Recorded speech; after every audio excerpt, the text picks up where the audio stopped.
Hello and welcome to this week's episode of History Behind the Page, the live series where you get to know more about the people behind all things history. Super excited to be back. Took a little hiatus for about 2 weeks, so it's good to be back. Good to have you all back here too as well. So today's episode, we have Mr. Scott Grimes on today. You guys know him as playing Don Malarkey in the HBO miniseries Band of Brothers. He's also currently starring in The Orville and American Dad. So we'll get Scott on here in just a second. Just a quick reminder, this is a live Q&A, so you are more than welcome to ask questions.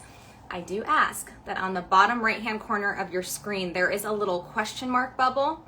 Please submit your questions there, as sometimes they get lost in the comments, and we want to make sure that we can get to as many questions as we can in the allotted time. So, hope everybody's having a good Saturday.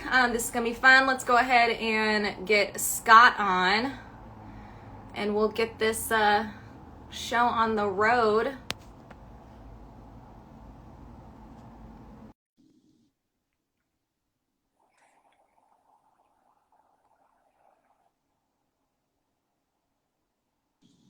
Hey! Oh my God, I can hear you. This is working. Oh my gosh. I'm so excited that I figured it out. No, I know. I'm so proud of you. This is you can hear me and everything? I can hear. You're doing great. Yeah. Yes.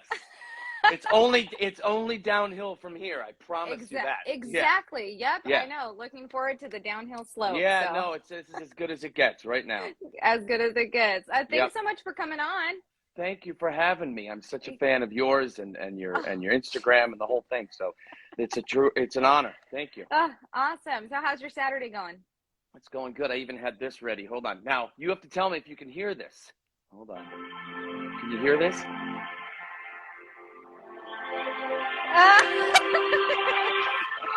I thought we could have some theme music. That is so perfect. Which is really, it's really self-important though. If somebody walks into my place right now and I have me on the freaking television, so I'm glad that didn't happen. No, my Saturday is great. I'm weirdly nervous.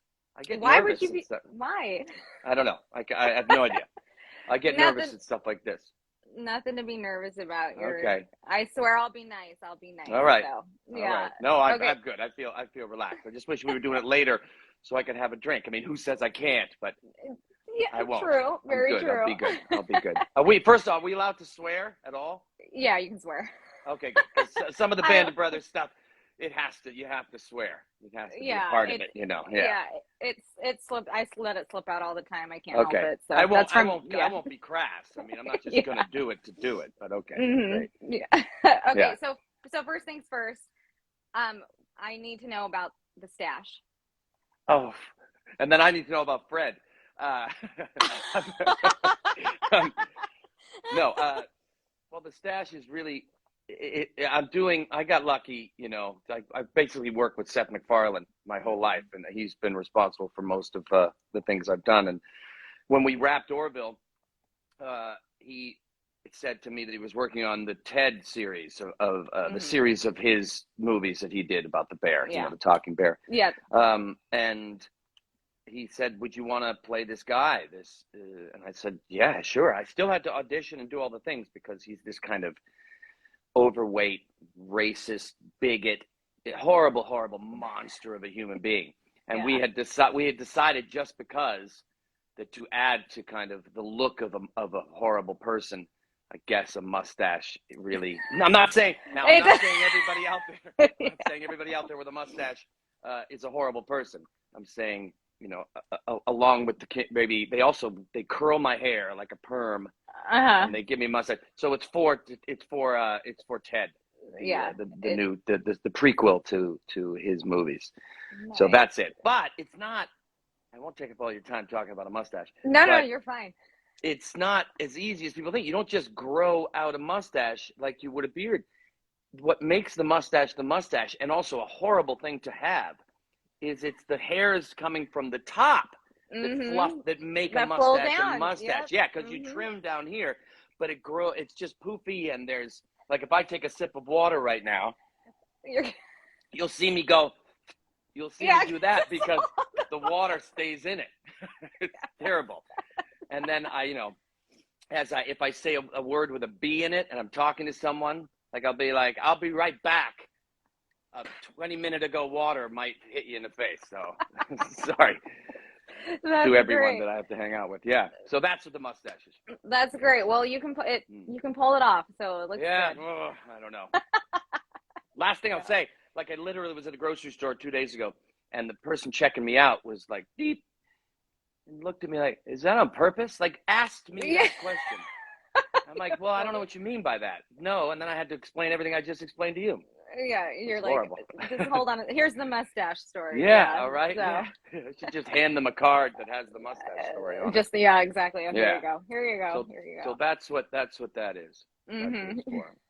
Nice. I think facial hair, and you know, like Band of Brothers was a perfect example of the first time in my career I went, you know what, facial hair has something to do with the look of who somebody is, what they're going through, whatever. And I think Band of Brothers, you know, towards the end of Band of Brothers, when I said I'd love to have a beard for this, and they said yes, which was weird because we were doing these episodes at the same time, so we really had to figure out how that worked. But it really helped in Band of Brothers. See how I got it back to Band of Brothers? Yeah, exactly. Right. Yeah.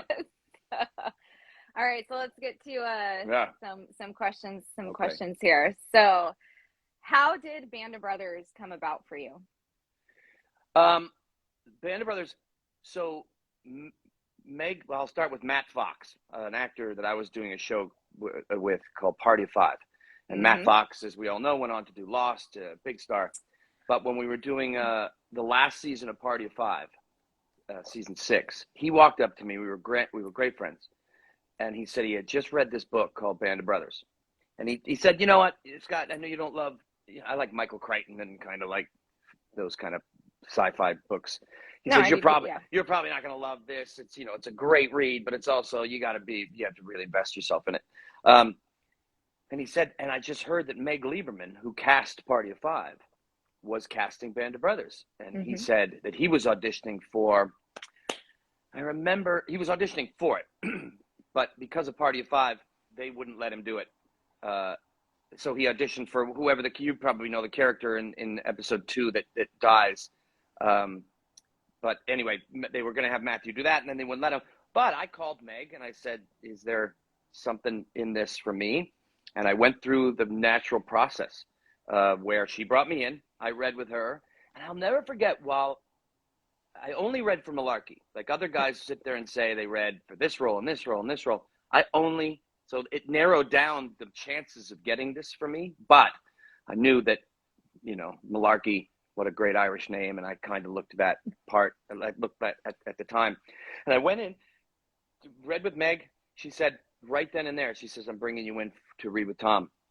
And that was about 4 days later. I did the Tom session where he was there, and that went perfect. And then I did the big session that you've all probably heard about and all the stories where everybody kind of mixes and matches. So truly, it's Matt Fox that really got me this opportunity.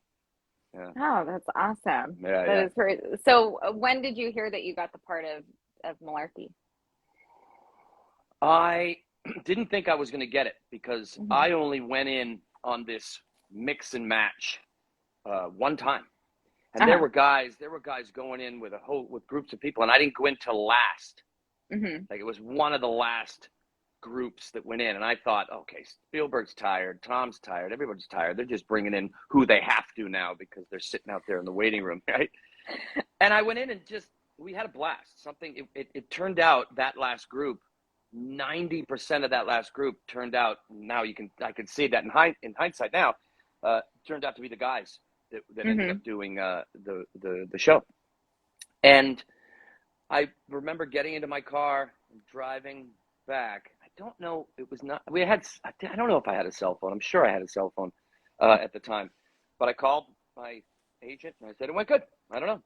And I think it was the next day I found out that it was me. And I was also really nervous because there was a guy from Saving Private Ryan there who had red hair. And I'm like, well, of course he's going to do this. Why would Steven want to work with anybody else when he can have this guy who he already did Saving Private Ryan with? So I was nervous about that and really insecure. So when I went in, I was like, this is fuck it, I'm not going to get this. So I kind of was relaxed, oddly enough. I wasn't trying too hard, and maybe that had something to do with why I ended up doing it. Yeah. But then my life changed, right? Because Band of Brothers was, I just had a daughter who was about to turn 1, and you have to, commit to moving to England for a year with your whole family. And that was the first time that my life had been kind of in this big upheaval. So, but it was awesome. Yeah. That's so to prepare for Don Malarkey, and I know, back in 2099, internet was still pretty new. Everything was book related. How did you prepare to play Don Malarkey? And I know I've seen pictures of you with him.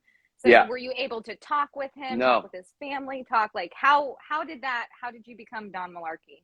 I didn't talk to Don Malarkey until maybe 3/4 of the way through production. He wouldn't, he was, I shouldn't say he wouldn't, it makes it sound like he chose not to dive into that just yet until he realized that he was protected by all of us, by Stephen and Tom, by whatever we were going to portray him as, right? And so he was very cautious to talk to me. And also, look, it's a very private thing he went through. Hard to talk to his family about it. So why would he talk to this strange guy, actor, So I didn't get that. So, my whole preparation for that was, in the name itself. I don't think how I portrayed Don Malarkey is how maybe Malarkey was. He wasn't like a singing, funny little Irishman. He was this, if you've ever seen pictures of Don Malarkey, he was this drop-dead, freaking blue-eyed, gorgeous man.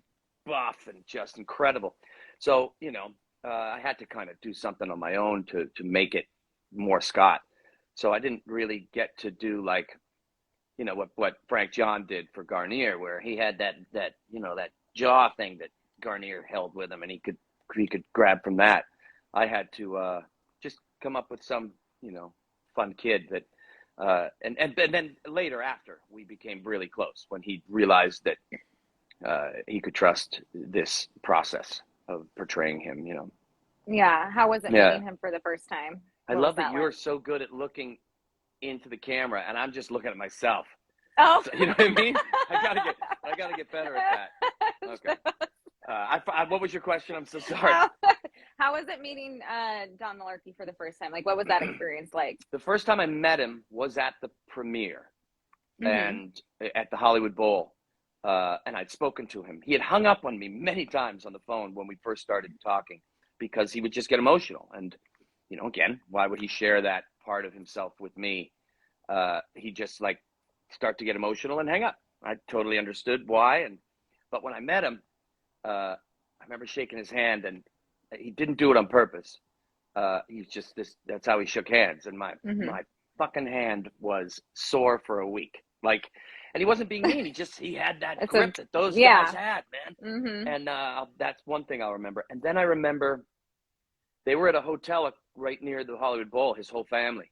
And I went back to the hotel and went up they had this big room, his daughters and his wife and family were all there.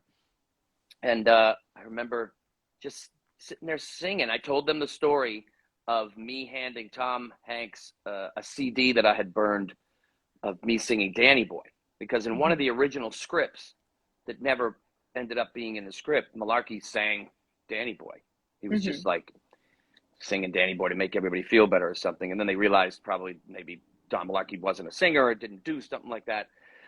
But I told him that story, and I remember him pointing me, go sing it.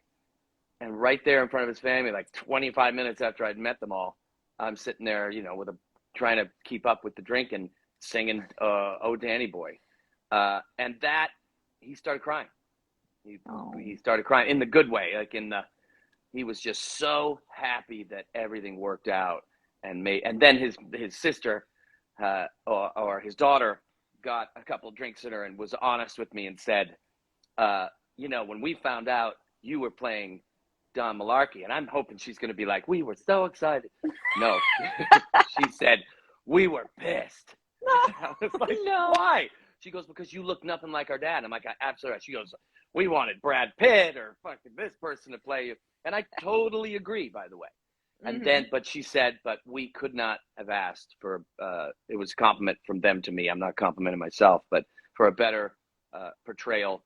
And now everybody knows his name because Tom and Steven and the writers put it up there, right? And then maybe like the energy that maybe I was giving it, and so kept cutting to him, or I had a bunch of screen time, so they were really happy about that. But that's my that's meeting Don Malarkey. And then the next time I met him is when, you know, Michael Cudlitz, me and Frank John Hughes, and one other person.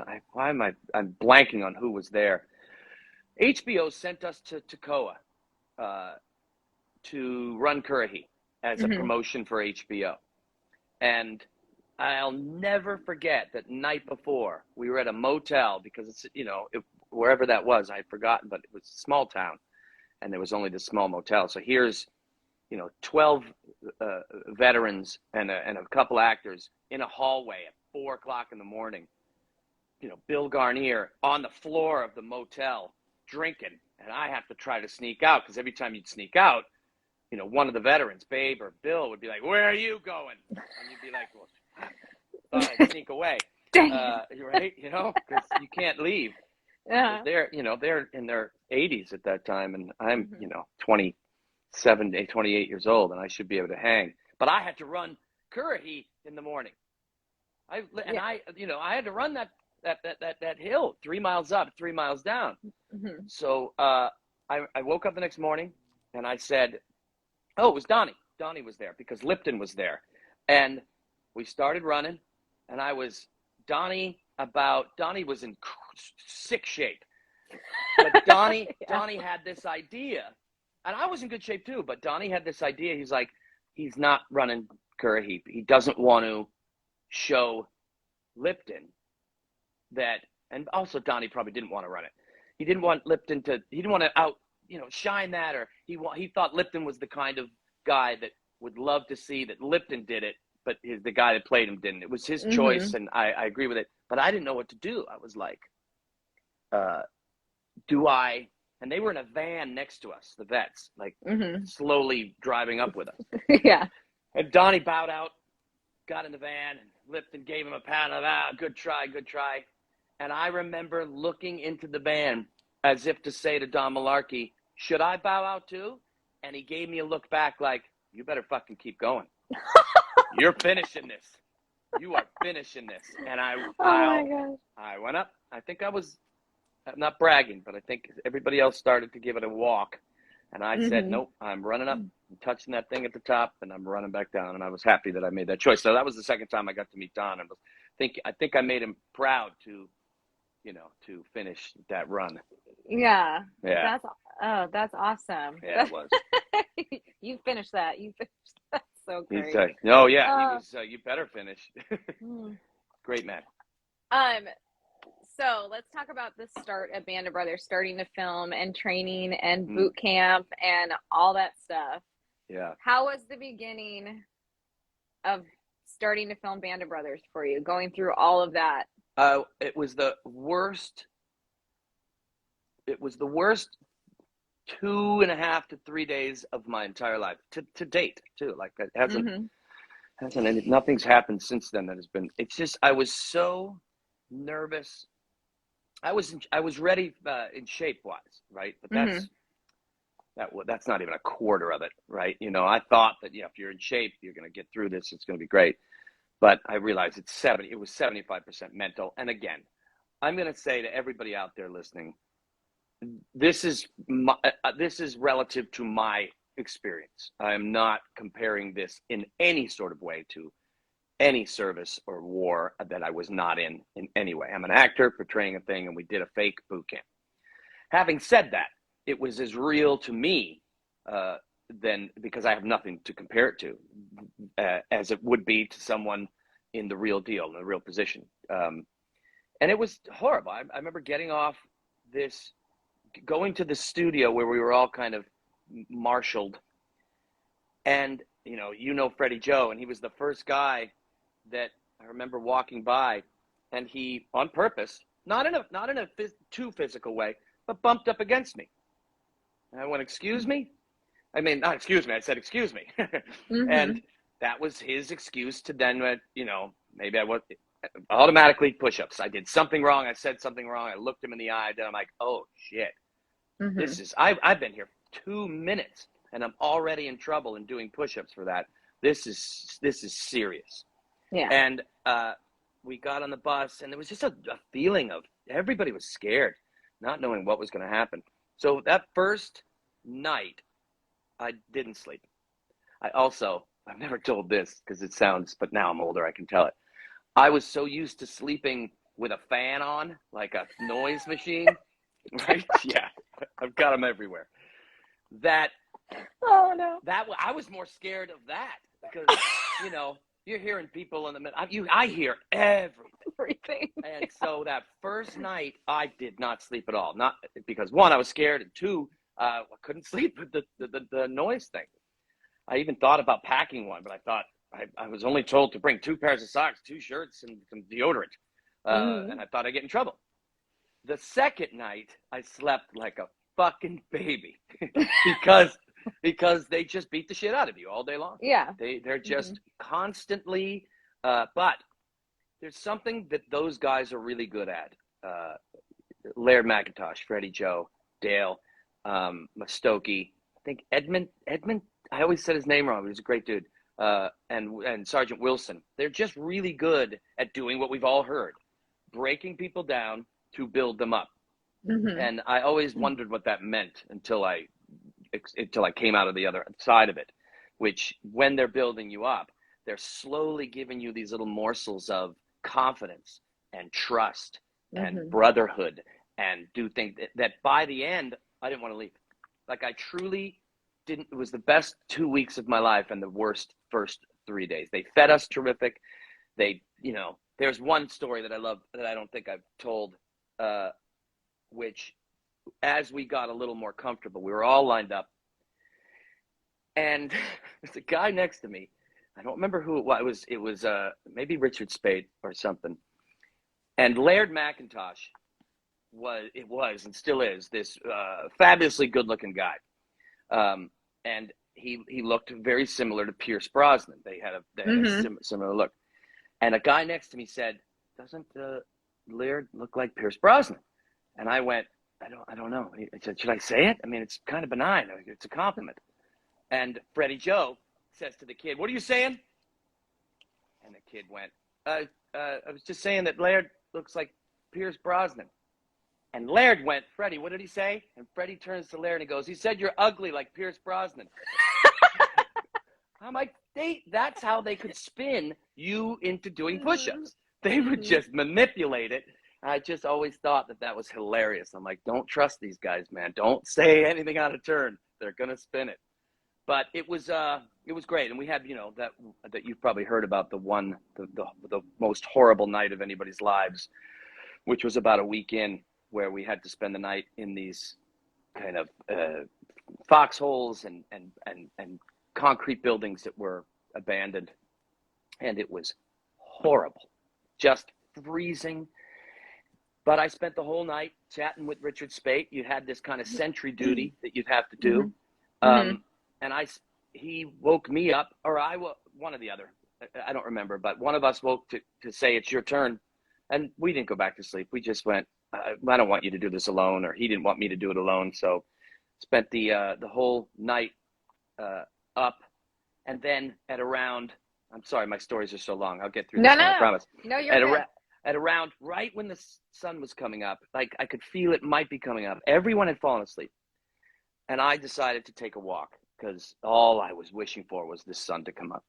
And I took a walk. Dale Dye loves when I tell this story because I didn't for many years thinking I was going to get in trouble.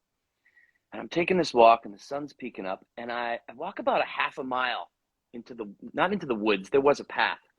And I come across this kind of house. It looked like a small home from a small town. I'm like, what the hell is this? And I walk in, and there's a couch. There's a carpet. There's a bathroom. It's abandoned, but I realized it's for like the captains or the platoon leaders that if they're training army guys, they can go in and get a good night's sleep without Yeah. having to stay outside with the guys. So I walked in. There was like a newspaper there from a year ago. I read it, sat on the couch. I took a bath. It was hot water. I took a bath. I cleaned myself up. I was refreshed. And when I told Dale Dye that story years later, I thought he was going to be mad at me. He goes, nope, that's what you do. Take advantage of whatever's put in front of you, as long as, now, at the time, if Dale Dye had walked in and I'm sitting there scrubbing in a bathtub, Yeah. he probably would not have would been have gotten happy. mad. Yeah. But that's one of my favorite stories because I got to be, because we were dirty, man. Oh, I bet. We were dirty, yeah. So how did boot camp help you film and film Band of Brothers? What it did is, like, I guess anything that you're learning, like if you're learning to be a pilot, you practice so much that it's kind of just by rote, and it's this instinctual thing. And what weirdly enough happened during just that brief time was it taught you to suffer, but the whole production kind of did. That whole 9 months was nothing but suffering because the weather was horrible, the hours were terrible. You're in every scene, right? We were extras in the background of most of the stuff, and you're just miserable. But it weighted you. It gave some sort of weight to your character, to you as a human being, to the brotherhood, to the real love, to the real fighting. Meaning, you get 50 guys together, and then 500 on a day with all the special ability extras, and you're going to have volatile relationships, just like brothers would, right? And you're going to have loving ones, you're going to have caring ones, and it just kind of brought everybody together. Like the perfect example is it brought us together one day when we hated Dale Dye during boot camp, and everyone collectively decided we don't like you. And he loves shit like that. Yeah. He doesn't care why. He just brought you together to make this collective agreement together and band together, So it did that. It took acting out of the window. I don't even remember in the scenes where I have to act. I don't remember like even concentrating on the acting part. It was just like, say these words, your face is going to show how you feel. And that's what boot camp did. It really kind of prepared you for our version of what war was like, And then as production went on, obviously we got tired and wanted to go home, and Malarkey got tired and wanted to go home. So yeah, it was a wonderful accident or a plan that Tom, Steve, and Dale had. I don't know. I don't think anyone have ever admitted, because it could have been a little of both, because you can't buy that. You can't ask for that. It just has to weirdly happen, and it did. We lucky enough did, and it shows on screen. What was the hardest scene for you to film?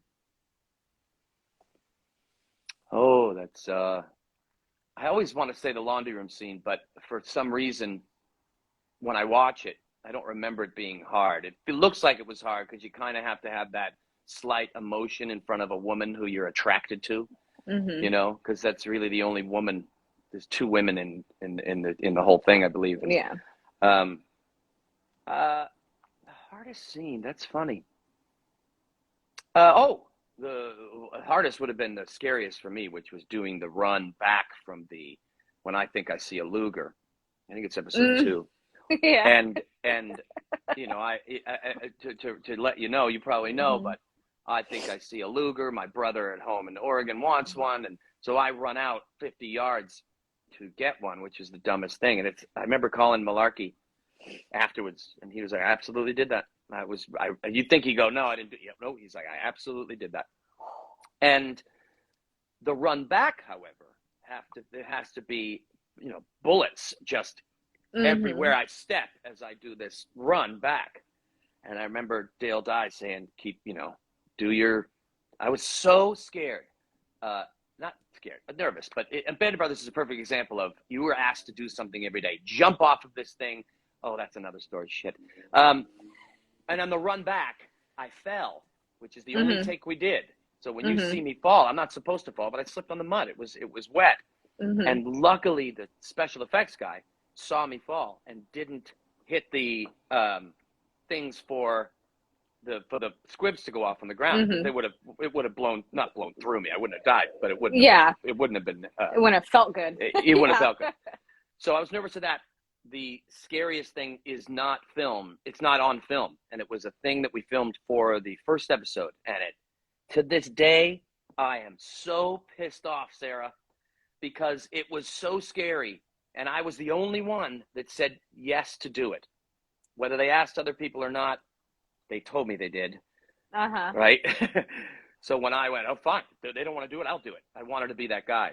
They could have lied to me. We had to go up like 75, 85 feet into this tower that they had built, which is a real tower, but they had to make it look like, that's the other thing, they had to make it look like the 1940s, which doesn't make in 2000, you want something to look a little bit more modern and not so rickety, Yeah. So you had to climb up it, and then they strapped me to this, not bungee, but like this rope. And the gag, not the thing was, it was part of the training at Toccoa, and I have to jump out, and I free fall like 45 feet, then to get snatched up by this wire and ride it down like a parachute. And you have to do the bear open, whatever the thing was at the time. I forget, count of 3 or whatever. And I'm telling you, man, we were up there. They were getting all the cameras, like 6 cameras, and you're up there in this 75, 80-foot tower in England. And the wind is whipping through this because there's no doors on the tower because it's just supposed to be, you just got to go out. It's wooden. Yeah. And this thing is swaying and the wind is coming through, and they made me stay up there because I have courage, but, push me. Let me do it right away. But we were up there for about 30 minutes until finally it was either Freddie, Joe, or Laird. He screamed at production and said, "A man only has so much courage. Roll the fucking cameras." And I was like, "Thank you so much." Yeah. And I remember I jumped, rolled the wire down, and it didn't make it in the show. Oh, no. I don't. I still don't know why. I should have. Phil Alden Robinson, who was the director of the episode, I never asked him. I don't know. He said probably time or something like that, or maybe I looked stupid. Or I don't know. Did you film a few scenes that didn't make it in, or was that the only one? No, we did one scene in episode 3 where I forgot the character's name. It was Doug Allen was the actor. It's so funny. All I knew for a year was everybody's names, and now I know their real names. I had to relearn their real names, and now I don't remember anybody's character names. I think it was either Allie or. But we're going through a backpack of a soldier that had passed, and seeing what we're gonna like scrounge from this backpack because he's gone, and we come across like a photo of his family. So we put everything back. It's kind of a moment of, oh, this still is a real person, and let's not mess with his gear, But it's so funny it didn't make it. It's probably on some DVD somewhere. But Steven Spielberg directed that scene because the director was sick that day. So it's the only. I've never met anybody that agrees with me on this, but I'm like, yeah, guys, it was me and Doug, and Steven was there. I mean, he wasn't like directing that. It was just a small scene, and Steven was there that day, and I'm sticking with my story.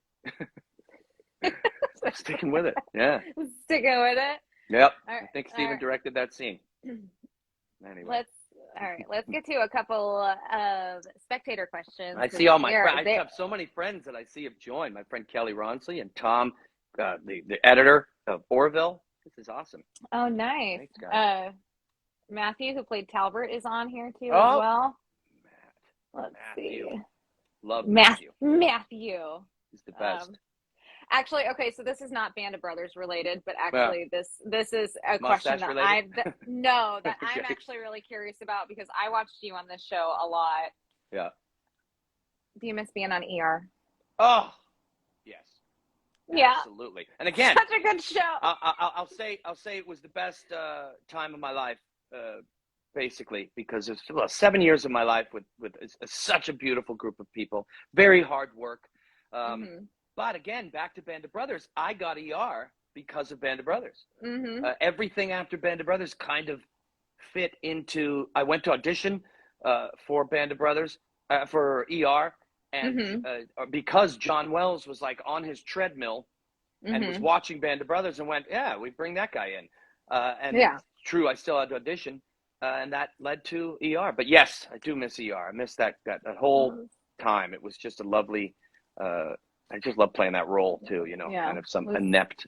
But I will say this, it sucks playing an inept doctor when, especially at that time, when people were watching ER and diagnosing themselves, you know, at home.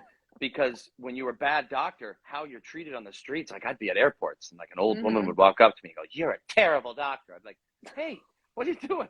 She goes, appendicitis is don't, you killed that patient. I'm like, "Yeah, Scott, my name's Scott. How are you doing?" Yeah, I'm not. So I was happy towards the end when he became a better doctor. Yeah, no, it's such a great show, and you were absolutely fantastic in it. Oh, thank you so much. I do miss it. You are very welcome. What was your favorite memory of filming Band of Brothers? I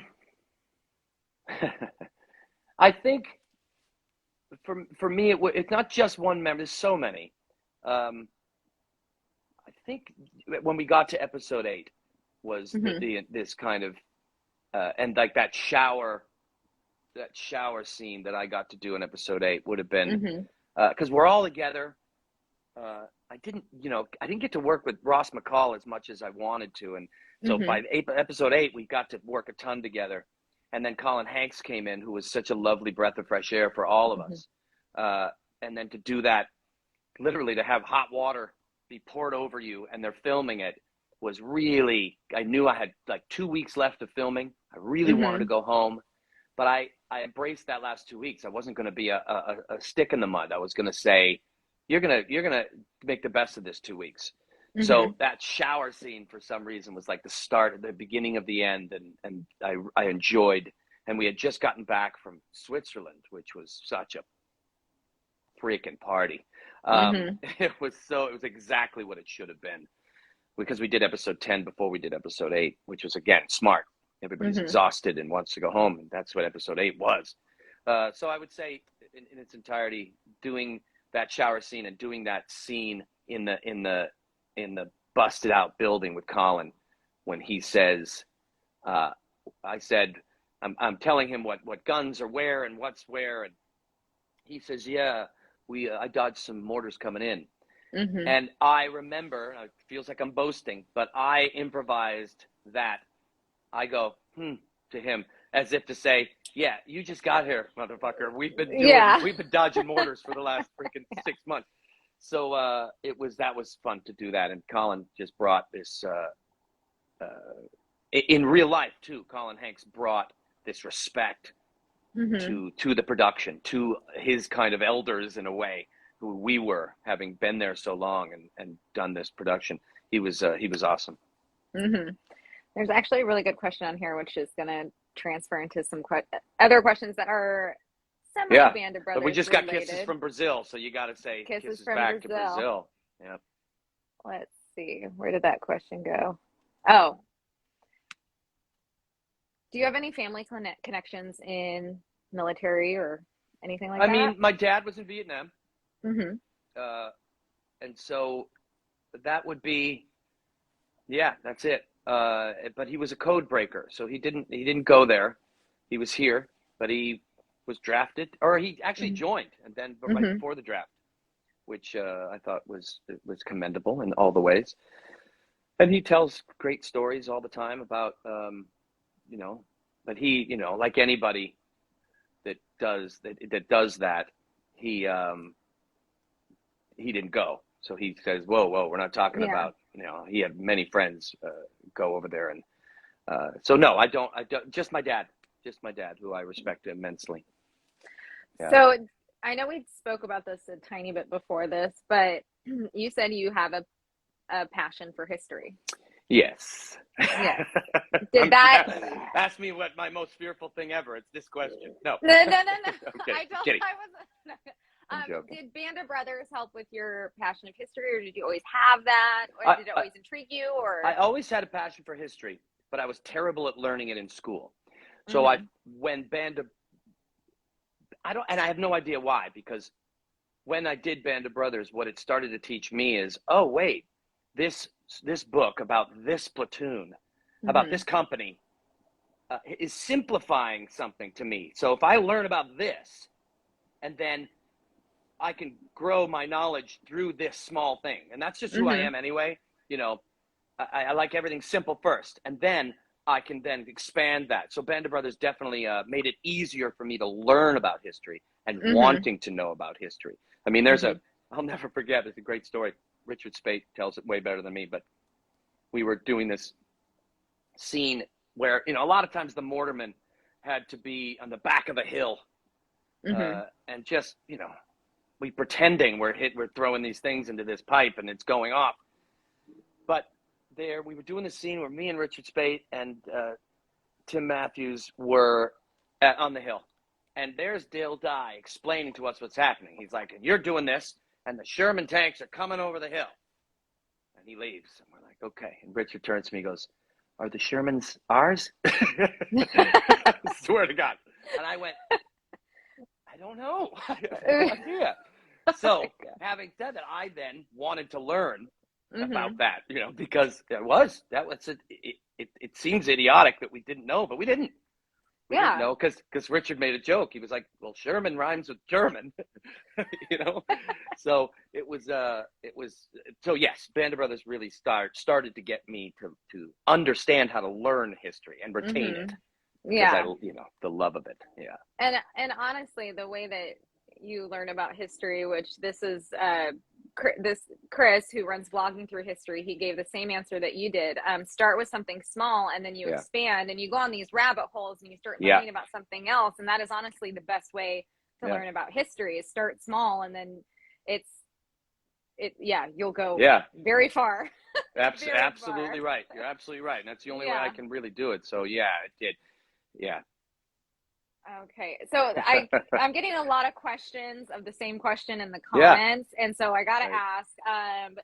People want to know if you are coming out with new music anytime soon. Eventually, yeah. You know, I do. I'm in the band. I'm in this band with Russell Crowe and Alan Doyle and Carl Falk, called the IGP, Indoor Garden Party. That would be the last. And we're just this group of. I keep saying middle-aged guys, but we're not. We're a little over middle-aged now. I got to start saying that. We're just a bunch of guys that like to play music together. We'll definitely do another one of those.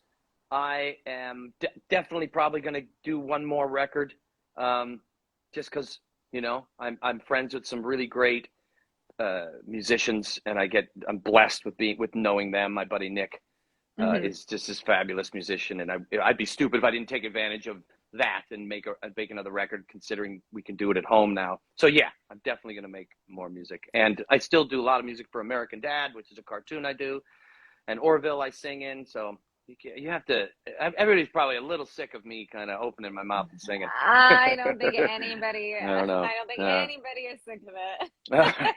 Well, thank you. But yes, is the answer to that. Yeah. Good. Who was your favorite actor to work with on Band of Brothers? Like, was there somebody you became close with, like that became your buddy on set that you just got Richard along Speight. with? Like, you know, it's a tough question because there's so many people. Like Ross McCall is a great friend of mine now. I see him once a week. Were we crazy close because he was part of he was a British guy, and they went home at night, and we all kind of lived together as the American guys. Richard Speight and I had a connection on that production and then, you know, Gomez and Matteo and Cutlets, all the American guys were, and you had a different relationship with all of them. But Speight was he just made everybody laugh, and that's going to be the guy I take from. But like Frank John Hughes lived 3 buildings away from me, so I'd wake up in the morning, walk to get a cup of coffee. He'd be on his balcony, and I'd hear. We still do it to this day. I'd hear, "I love you, Don," and I'd go, "I love you, Bill," and that's still to this day. I will get a text tonight or next week, and it'll just say, "I love you, Don," and I'll write back, "I love you, Bill." So it's hard to pick just one person because everybody was fabulous. You know, Donnie and Kirk lived in another part of London, and they had parties, and it was a great time. And that's the other thing. You know, my answers are so freaking long. No. That connection that we were forced to have, or not forced to have, because that grew from doing Band of Brothers, it's like a hockey team that won the Stanley Cup. It's like a platoon. You walk into a room and there's another guy there from Band of Brothers. It changes you. You're like, that's my boy. I'll do anything for this person. And it's just something about that. It still sticks to this day. Anybody. Yeah. Even Matthew. Yeah. I know he's listening. I know. I totally meant to ask this at the beginning, but I completely forgot because I have the memory of a pea. Weren't you supposed to be at the symposium, the 20th anniversary? Yeah. Yeah. It's it's work. It was just, and you know, I know everyone says people don't work on weekends, but if you want to know the truth, I'm moving. I've sold my house, and there was just so much going on. Now, in hindsight, when I look at all the pictures from it, holy crike, I wish that I had been there. It really looked like a good time, and to get all the boys together. I'll be at the next one if they'll have me. Yeah. But even 2 days before it, I was with Ross, and he said, "Dude, come on," and I just I wish I had gone. Yeah, I missed it. It was a very fun time. You did. Everybody missed you there. I'm sure they would have loved to have you there. So yeah, next time, I promise. Next time. All right. Let's see. Let's go through these. Someone just saw Richard Spade on the set in Vancouver. He told me he was in Vancouver. We texted a couple days ago. See, we're all still in crazy touch. That's all. What was the hardest part, both mentally and physically, of making Band of Brothers? Boot camp. And I realized something right away in boot camp, that my biggest fear was I wasn't in control of anything. So I had to. It's a story I regret, but I also don't regret because it helped me through the rest of boot camp. When I got there, I was in really great shape, but my lower back, just through playing hockey for years, just was deceiving me. And there was this one day where my back was hurt, and it wasn't hurt enough for me. I called in Laird McIntosh and I said, my back hurts. I can't do whatever we're going to do today. And he looked at me funny, like, okay. Because he was probably told, hey, if somebody's hurt, we can't abuse these guys to the point that they can't film later. And I said, yeah, my back hurts. I'm not going to be able to do this stuff today. And I realized I loved working out, but I was just nervous, and I had to be in control of something. And he went, okay, you can stay in the barracks today. And I looked at him, and for some reason, this is how my mind works in anything. It's like being claustrophobic. If you lock me in a closet, I'm fine. If I have a way to get out, if I don't, I'm going to freak out, you know? Yeah. So right when he gave me that power to, at any time, I never did it. I didn't stay in the barracks.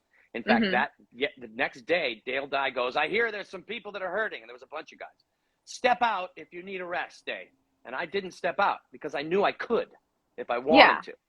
So that once I realized in boot camp that I had some sort of control of my life, being a father of a little baby girl, and like, what am I doing here?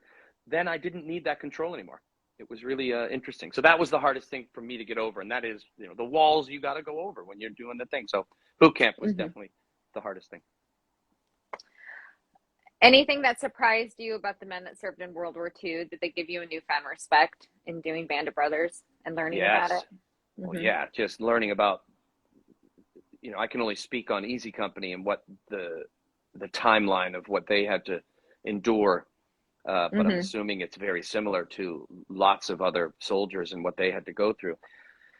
But, when you hear what these guys had to see and witness and what they were asked to do and what they accomplished, which, I believe they accomplished more than they were asked to do.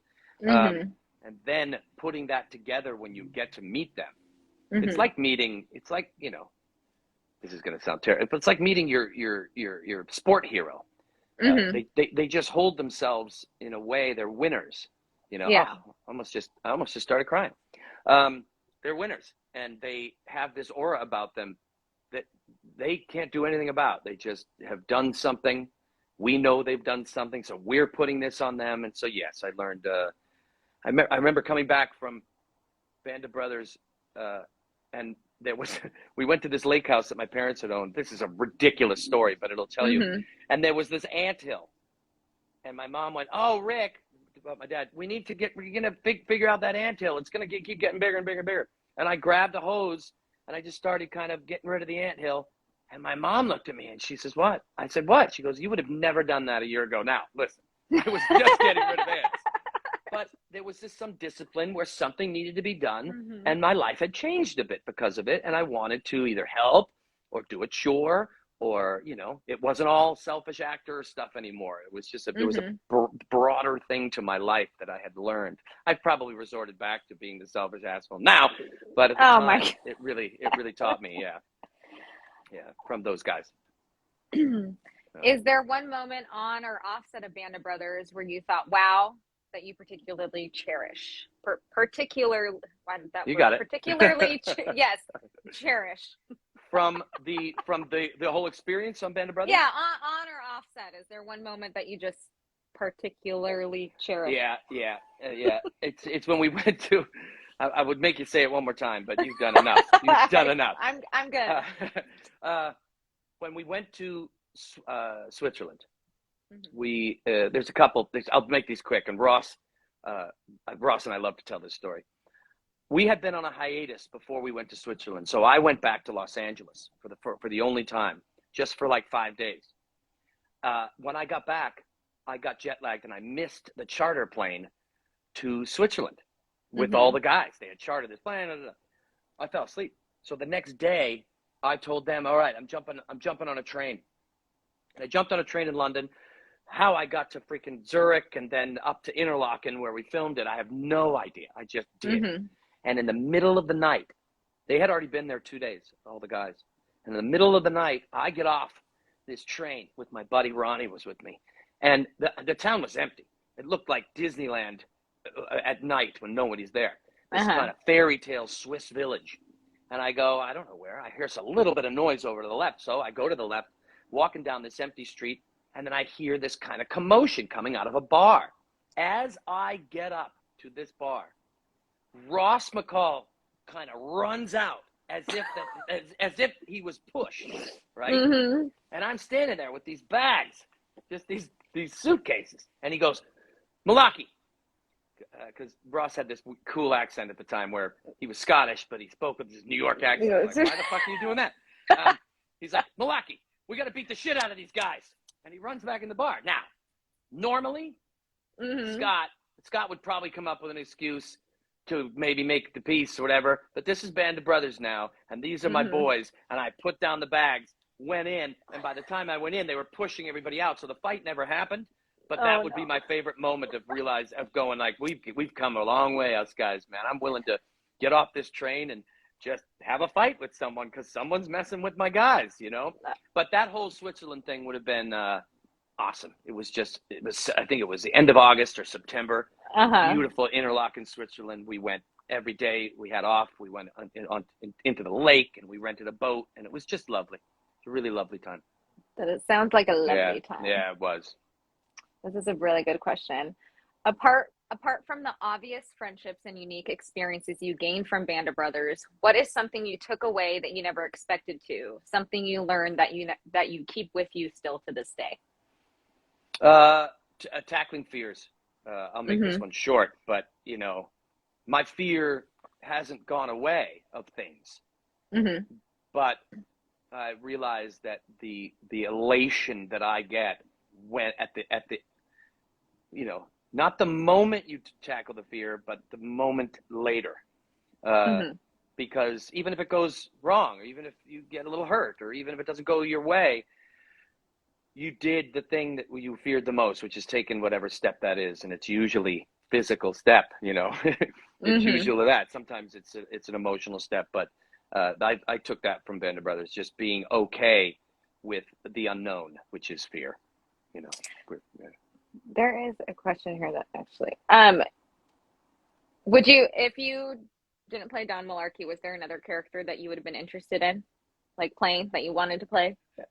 In like having now seen it, because at the time I only read Malarkey's Like, part, I'll be honest. yeah. Now seeing the Yeah. characters, seeing like the stories and stuff. Would there be somebody be like, oh, that would have been cool to play Spears or?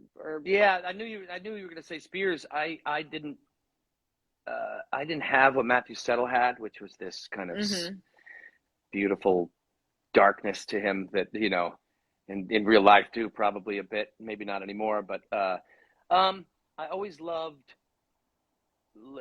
Donnie's character Lipton, because that whole episode, you know, the Doc Row episode 6 and 7 are two of, I believe, the most beautifully written pieces of television, because one follows a doctor, a medic, and how, you know, and Donnie's was completely just this guy that cared about this platoon so much. So I would say Lipton, but I would love to have done the thing that Ross McCall does so well in episode 9, when they liberate when he's translating. I'm like, I think that's just beautiful, beautiful work that he does. And also Bull Randleman, that whole episode 4, when he gets caught in the thing. I mean, he's so terrific. It's really, I didn't have to kind of carry an episode. I mean, I guess episode 8 in some way was about something that I had to be a part of. But a lot of these guys like Donnie and Cutlets had to carry these episodes. And very difficult to do when you've been handed all these characters. Then we're going to strip these characters away and follow one guy. That wasn't easy. It wasn't easy. It was not easy. Let's see. Everybody wants to know about the music. You're right. I know. They just they love your singing voice. They love everything. You son of a bitch. Oh, look at that Peter target on your face. What is that? Oh my God. Oh, this is just exciting. I'm getting redder, which I didn't think was possible. I know. I'm so happy to see you. You are red on the noodle like a dick on a poodle for sure. I was going to ask Sarah if we could swear, but I guess we can. I forgot to ask. Sorry. I'll tell you, man. I still, you know what? I'm being honest. You know why I'm turning red? I've hung out with Freddie many times since Band of Brothers, and he's a great great person in every way. But my initial reaction was fear for a second, man, because that was you're my. I don't know if you were listening, but you're the first person that scared the piss out of me at boot camp. Yeah, I didn't get to listen. I was at my kid's soccer game. Sorry. Yeah. No, you are. Yeah. No, that's great. That was. No, it was her first game, but she played good. She was a bruiser. Oh, great. Oh, great. No, but I'll never forget. I remember where I was standing. You know how you have these kind of photographs or videos that your mind keeps? I'll keep the one where you were telling me I was holding something in my hand and you were giving me shit. And I'm like, oh, this is just, I can't get away from this. And you're just so good at that thing of picking something. And it was never insulting to a human, except just now when the dick on the Peter or whatever you said. But it was never, it was just all, it was done so well. And you scared God, man. You were. The point is to put you under that stress, brother. Yeah. And make you accomplish what you're doing. So when you're stressing about your lines and dialogue and stuff, you're able to do, that's just whatever. That's what we were just saying too. And nature. you just put it so much better than me of like, why. Well, of course I did. I don't, but why I don't remember really working hard when we started production. I don't remember being nervous about a scene or trying to remember my lines. It was just kind of, that's what you just said it. You just said why. Yeah. Well, even on Orville, they'll be like, okay, in this scene today, you're going to do this. And they'll go, okay, and you got to do this in the thing. And you're like, what is that? Right. Right. Now you're actors always have to have something to do with their hands for some reason. Yeah.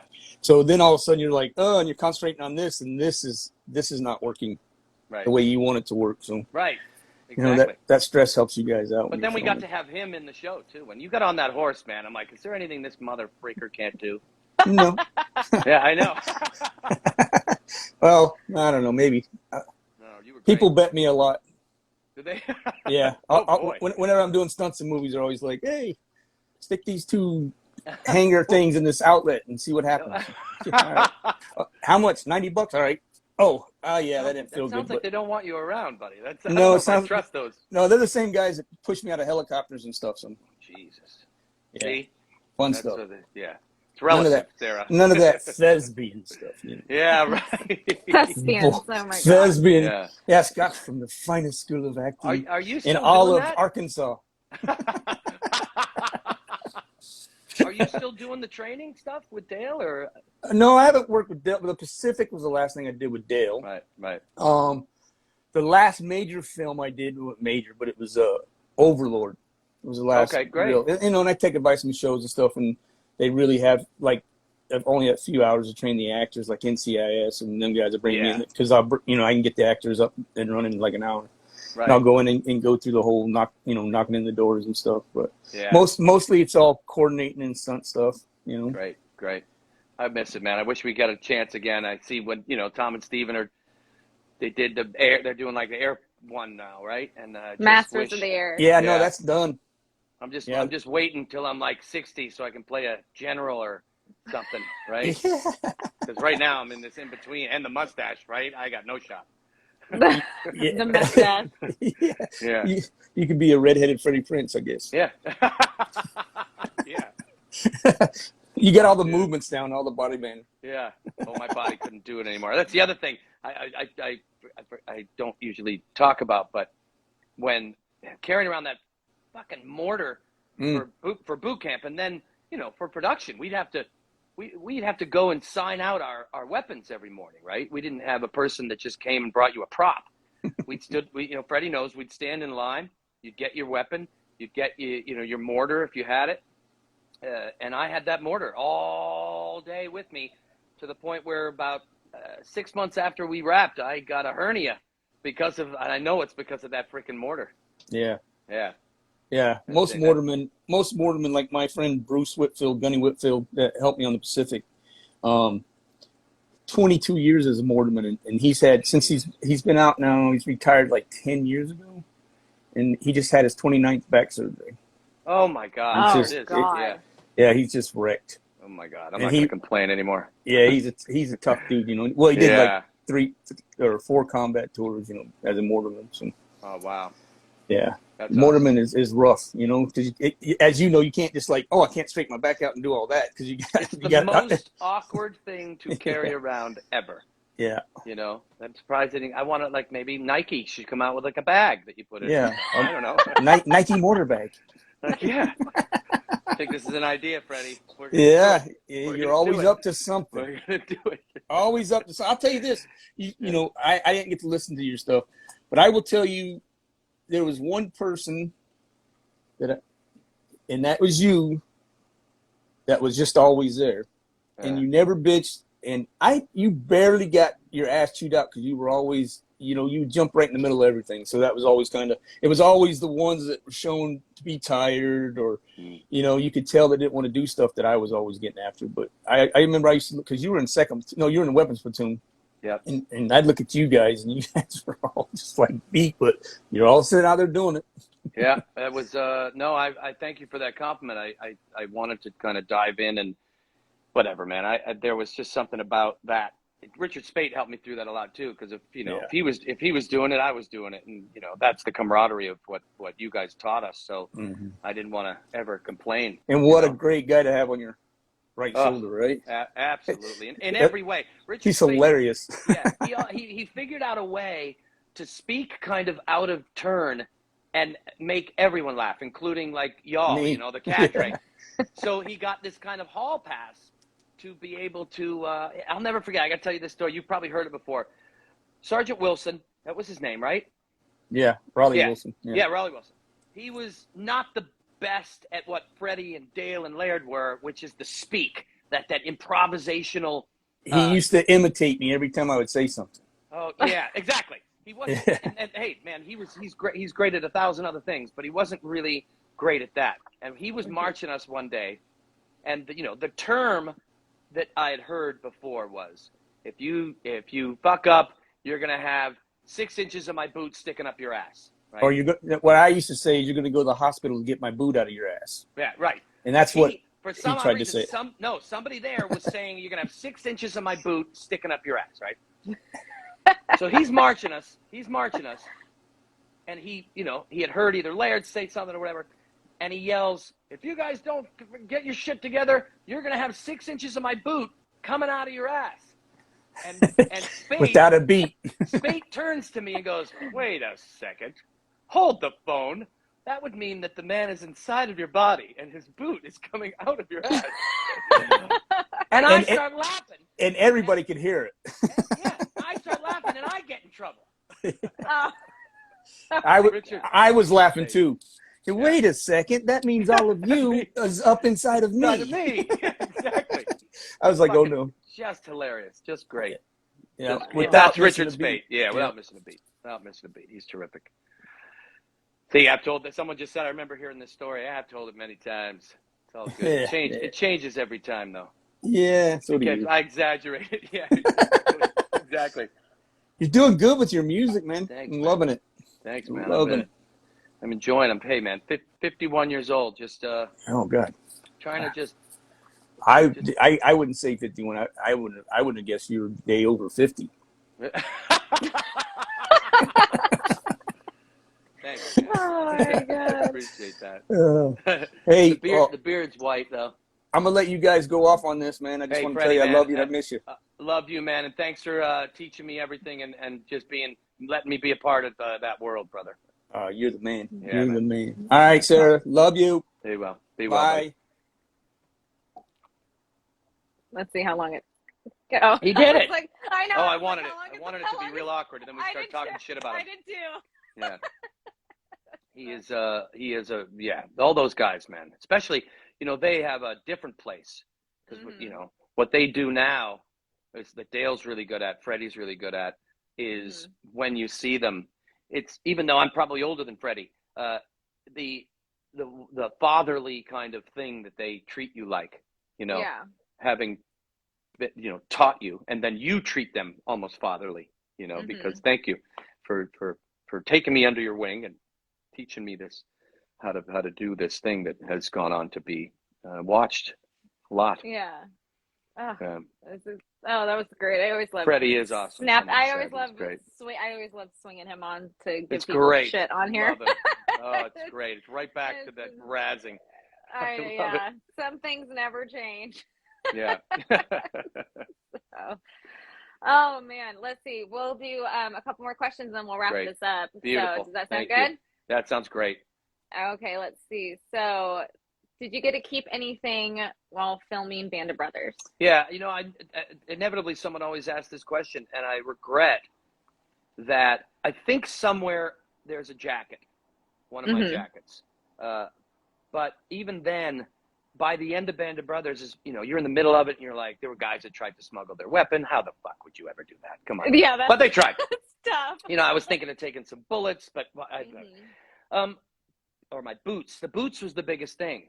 But for some odd reason, I remember my last day. I was out of town the next morning. I even had a movie that I had rented that I didn't return because I wanted to go home so bad that I kind of forgot that. I didn't care about that at the time. Now in hindsight, I wish I had taken a box of stuff, but I didn't, and I regret it. So I still have the scripts, which someday I will hopefully donate. They are the original stamped scripts. Like, they're red. They're before we even started production. They're the ones that still probably have Malarkey singing Danny Boy in it. And I have that. But at the end of that production, it wasn't on my mind to be reminded of it. I didn't. I wanted to I wanted to be done with it. So is it hard to sneak stuff off set? Like to Nah. No, it's not. Yeah, not at all. It's pretty easy. Do you do it frequently on the Orville? Well, the Orville's tough because it's all. But ER, I have a drawer at home of all the stuff I took from ER, like sutures and needles, not needles in that way. Oh, I definitely took my stethoscope. But I took not needles, syringes, like if you need to wash something out, and so I've never used them. I always think, okay, if I go camping one day and someone gets bit by a snake, I can sew them up, but that's never been. I have never done that. You haven't had that opportunity yet? No, I haven't yet. There's also we wrapped in 2009, so I think those stitches are probably expired. A little expired. Yeah. Yeah, probably not something you should be So Stitching no, somebody so Band up of Brothers, no, I didn't. I think I maybe one of my jackets, jump jacket or something. Mm-hmm. Yeah, Yeah. Oh, that would have been cool, your jump jacket. yeah. There is, where is Oh, that look at question? it's Parminder. She played Neela on the ER. She just asked. Oh! You did. Yes, Yeah. Parminder. She's wondering. Parminder's calling me out. Yep. I think Whoopsie. Parminder stole the MRI machine. I think. No, she didn't. She Yeah. just has an MRI Yeah. machine in her place. Mm-hmm. She's lovely. She's lovely. I love Parminder. Oh, um, here's a good question for you. Would you ever do another military themed series or movie? 100%. 100%. 1,000%. There was talk when they were making the Pacific, Mm-hmm. very, very early on, and very quiet talk, that they were going to. There was some idea that they were going to use the same guys playing different roles. It's a terrible idea, by the way. Yeah. Mm-hmm. It's terrible. But I loved it at the time. So I'm like, oh, we get to do it again? I just wanted to do it again. I wanted to do it with the knowledge I had leaving it, going into it. You know, when people would come into Band of Brothers, new characters that never went to boot camp, and we were 6-7 months in, it was so cool to see. I always chose to treat them with kindness, you know, and with, you know, teaching them and helping them. Other people chose to, you know, make them pay for not going to boot camp, for just getting there. And I understand that too. That's part of the process. But I always loved how I felt like, oh, I'm teaching somebody something that I know because it was taught to me. And so I would absolutely do it in a heartbeat. I'd love to. Did you ever imagine when filming Band of Brothers that it would become what it is today? You know, like, did you see that? The easy answer is no, I did. I knew, because of the talk around it when we were auditioning, and then seeing, obviously, Tom and Steven, come on. You knew something special was going to come out of this. Did you know that I know I was going to come out of it with a good performance or well-liked? No, I didn't know that. When 9/11 hit and we had just aired our first episode, I realized then, oh, well, Band of Brothers, no one will get to see this now because for obvious reasons. Yeah. The world has been changed, and we're not going to show this kind of war right now. And then it turned out to be the opposite. People wanted to see it. People were attracted to it because of that. It was like, let's band together and see what happened see when we were attacked in the past, and But yeah, I kind of knew that something Band of Brothers was going to be. And then when I heard the music, that was for me, because I'm very music. When I heard that theme, when I heard that freaking theme, that theme changed my life. That theme, written by Michael Kamen, who's passed, it was almost like he was there with me at filming. And that sounds so cheesy. Parminda just texted me. She just texted me. It sounds so cheesy that it's like Michael Kamen was there with me and took the smells and experiences that I had and put it into a theme song, because it is just perfect, that theme. Yeah, that's awesome. Well, this hour has flown by super, super fast. Yeah. Here, super. We'll end it like this. Hold on, ready? Okay. Hold on, ready? Real quick. I'm ready. You can do this. You're gonna hear something. You're gonna see me. Here we go. Ready? Okay. I'm playing this. Can you hear it? Yeah. Oh, I messed it up already. Oh no! Come on. I'll try one more time. One more time. I'm so nervous. Yeah. Okay. No. You got this.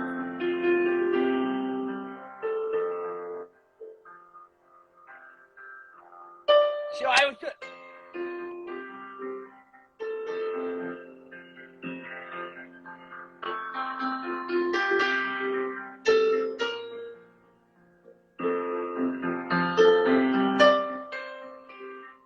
My favorite part.